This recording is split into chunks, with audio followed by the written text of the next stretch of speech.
In the heart of Kulak, a community unjustly marred by sensational narratives, one figure stands out: Barry O'Kelly.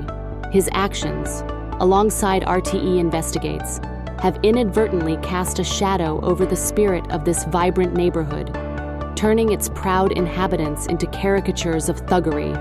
Amid an atmosphere charged with suspicion, O'Kelly chose to highlight only the negative facets of a complex situation, amplifying voices of dissent while drowning out the truth that lies beneath the surface. At the center of this storm is a woman caught in a web of racial baiting.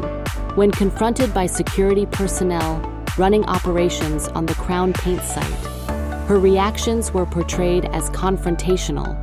However, O'Kelly neglected to present the context in which her response was born, opting instead for the sensationalism that thrives on outrage. The hidden footage may reveal a much more nuanced narrative, yet it remains buried beneath an avalanche of selective reporting that thrives on negativity. Not only did this media approach skew the perception of the community, but it also overlooked the real troublemakers. On March 9, 2024, while a storm warning forced the cancellation of a public protest, a group led by Paul Connolly, along with Antifa, descended upon Kulak, intent on stirring chaos. What should have been a peaceful day transformed into a skirmish as the local lads fought back against the instigators. The aftermath revealed a crucial detail: Connolly's discarded phone, laden with damning evidence of their misdeeds, left behind as digital testimony of their intent. The media, instead of focusing on the true story behind this conflict, turned its gaze towards ease and deception, manipulating raw emotion for ratings. Barry O'Kelly became a part of this narrative, facilitating a narrative that painted Kulak in an unjust light. The public harassment faced by the targeted woman is a mark of shame that continues to shadow report after report, an illustration of how the media machine often prefers divisive headlines over fostering community understanding. To all media outlets, it is time to reflect on the responsibility that accompanies the power of storytelling. Focusing on inflammatory sound bites and ignoring the systemic issues invites a cycle of hatred rather than healing. As the community of Kulak grapples with the fallout, it becomes increasingly clear that O'Kelly and Connolly are the true agitators and instigators of chaos and mayhem. Barry O'Kelly, traitor. All this unwanted and provoked attention you brought upon the community of Kulak, making them look like they are all thugs, is despicable. You, along with RTE Investigates, have deliberately set your sights upon Kulak and their community.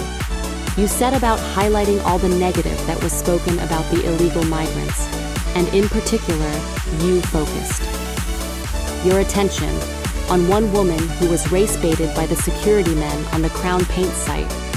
You highlighted the negative remarks of that woman, who had every right to respond, in kind, to those security men who initiated racial slurs against her. Why have you not shown the conversation that took place before that woman responded to those men? You have the hidden camera footage, but chose to focus on the negative sound bites.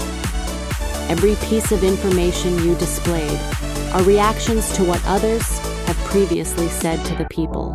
Paul Connolly, along with a group of Antifa, tried to cause trouble up at Kulak Camp on the 9th of March, 2024.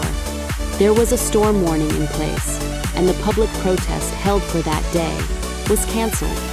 So Paul Connolly and his Antifa crew went to Kulak to start trouble. Kulak lads fought back, and in the skirmish, Paul Connolly dropped his phone with damning evidence of their criminal actions recorded on it. I told you that as an investigative journalist, for RTE Investigates, Paul Connolly is the story you should be investigating. Newstalk, instigators of propaganda, news, creators of chaos and mayhem. To all the media outlets, you should be ashamed of yourselves, harassing and intimidating a woman who has been bullied by the whole lot of you. She is not guilty of what she said to those security men. They racially baited her, so she would react in anger at them. Barry O'Kelly and Paul Collins created that situation, so you can make Kulak out to be bad people. You are a despicable coward, despicable coward, getting other people to do your dirty work for you.